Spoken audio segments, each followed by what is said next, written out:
Happy New Year. We made it. Um, I wanted to talk about a very common thing, and I think now is a good time to talk about it because it's New Year. People are making resolutions, they're making plans for 2026, and I think a common thing for artists, especially, but it applies to everybody. When you have something that needs to get done, often you don't feel like doing it. So, what do? This is an incredibly important skill to have, and it takes time to develop, and you can develop it. And that is the ability to get work done when you don't feel like it. So, how do you do it? The trick, there is no trick. The strategy is you just do it, and sometimes it's not fun. I think often we wait around for this magical moment where I'm going to feel really great while I'm doing this thing that maybe in the moment I don't want to do.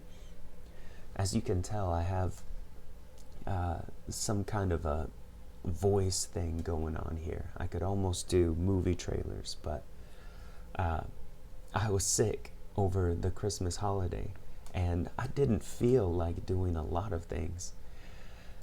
But drawing, it can be one of those things. I love drawing. I really enjoy doing it, but often I have things that I need to draw for clients. Maybe I don't feel like drawing them. My emotions don't match the action that is set before me that I have to do. I have to do it.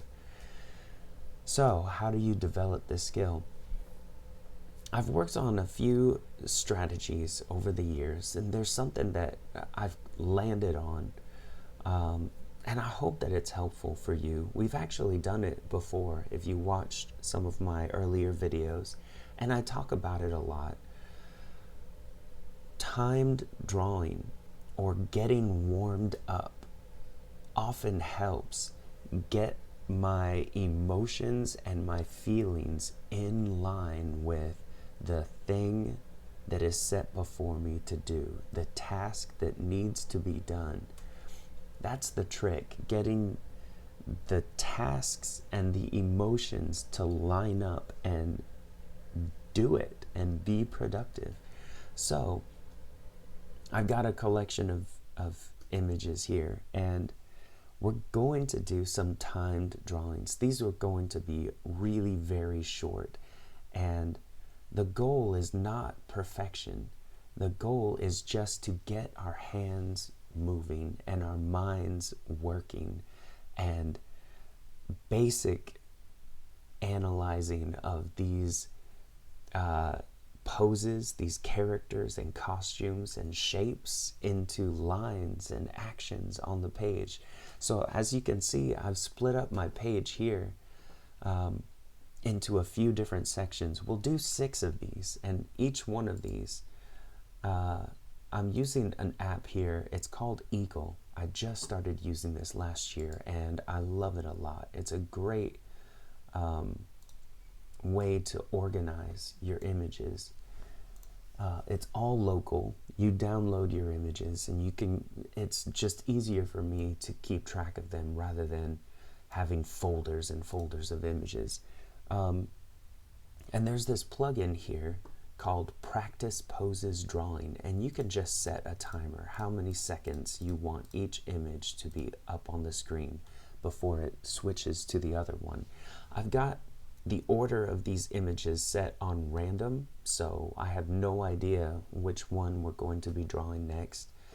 I'm going to do 60 seconds. These are going to be very fast. And there's a little tiny timer up in the corner. You won't be able to see it, but I'll be able to see it. And we're just going to get our hands moving. I'm using Procreate on the iPad to draw like I usually do. And today I'm using excuse me, I'm using some of Kyle Webster's default brushes. Kyle Webster does a great job, and these brushes are fantastic. You don't have to have expensive tools or brush packs or whatever. You can do this on a plain sheet of copy paper if that's what you have. In fact, for years growing up, that's what I had. I had a number 2 pencil and copy paper, and that's what I used to draw. I'm looking at stacks of pages that I did loose on copy paper. You don't need fancy tools. This is what I'm using today, and you can use whatever you like. And we are just going to get started. And I am already prepping my mind that the first 2 or 3 of these poses, they're not going to be great. That's typically what happens with me. Some people are different. They start off and everything looks beautiful. And depending on where you are in your artistic abilities, you may look at what I do and think, oh, what is he talking about? Everything that he draws is great. I don't feel that way because I know what I can be capable of after decades of drawing. I have reached a certain level, but I know what I'm capable of. Every time that I start an exercise like this fresh, the first 2 or 3, it's not the height of what I'm capable of. It takes me a while to warm up. And that's probably the same for you as well, whether you're just starting out learning how to draw or whether you've been doing this for years. The first moments that you get started with an exercise like this, it's just not going to be your best. And have that in mind and be okay with it. So, here we go. All right. We're just going to go, 60 seconds. This is not a lot of time. I am going to do like basic, almost like stick man poses here, just to get the basic shapes down, and we'll see how far that I get. It's okay, you don't have to finish. Just do what you can. You're not trying to capture the entire thing. The purpose of this kind of exercise is really, they call it a warm-up for a reason. This is not the end goal. It's just to get started. So after I do these poses, see, and now we're done. After I do these exercises, then I will get into some of my client work later today, but I don't want to get into my client work cold. I want to have some warm-up. I need to get my hand moving, and oh boy, this one is tough.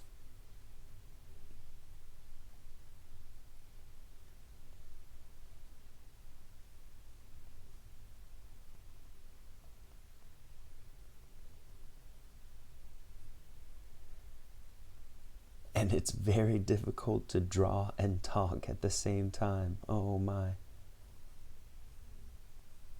I'll just get some impressions of the hair. Okay, here we go.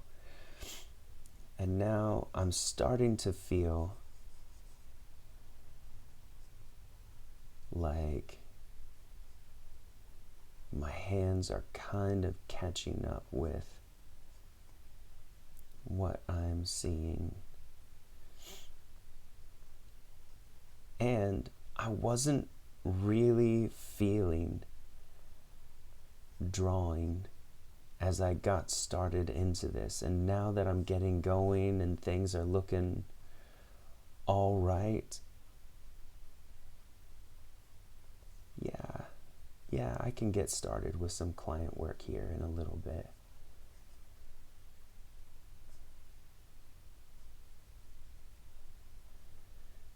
And sometimes you just don't feel like it. You just don't feel like it. But you gotta do it. Oh, this is cute. This is like a superpower. If you can get past this idea of I only do work when I feel like it really is like a superpower, because so many, especially artists, we get locked up with emotions and our feelings, and it paralyzes us. And we have a bad reputation, actually. I've spoken with a lot of clients, and one of their big worries is that the artist there will be delays and missed deadlines, and a lot of it has to do with the artists and their emotions. If you can push past this and become an artist who can work no matter how you are feeling, the work is out there, and you will excel where others will fail, because they are locked up and paralyzed by their emotions. And it's okay to have off days. I'm not saying that you need to just pretend like everything is okay and plaster a smile on your face. That's not what I'm saying. What I'm saying is sometimes the work just has to get done, and you gotta do it. And you have to find a way to move forward, even on the days where you don't feel like it. Those days exist. Okay. Hey, we've done this one before. Let me see. It looks like it's kind of cropped out of the frame. But that's all right. We're not going to do... And I will stop after this one. I filled up my page. And you see how fast this goes. It's only like we did 60 seconds for each one of these. And you can start off, it's okay to start off with 2 minutes or 5 minutes per pose, just to get used to the idea of drawing and sketching fast. Just get your hand moving, your hand and your arms moving. And then, once you get things going, oh, that's a cute one, but I'm out of space. So we will stop this here. And you'll see, now I have a page full of sketches. And because I did this little grid, they're pretty well organized. That's not too bad. And as you can see, the first one is like a stick figure. It's not great. And the second one, it's kind of getting there, but the lines are not as confident as 3, 4, 5, and 6. You see the lines got much darker and stronger as I went along. That's typically how I work. The first couple are just that way. So I hope this talk was helpful for you. I hope this exercise was helpful for you. And as we get going into 2026, if you have any questions, if you have anything you want to learn about art and drawing and sketching, and I work a lot digitally, but I also keep a physical sketchbook. If you have any questions about this or anything that you would like to learn, anything that I could be helpful in teaching, let me know. I would love to see in the comments. And until the next video, have fun enjoying creating stuff. Create something every day, and we'll see you in the next video.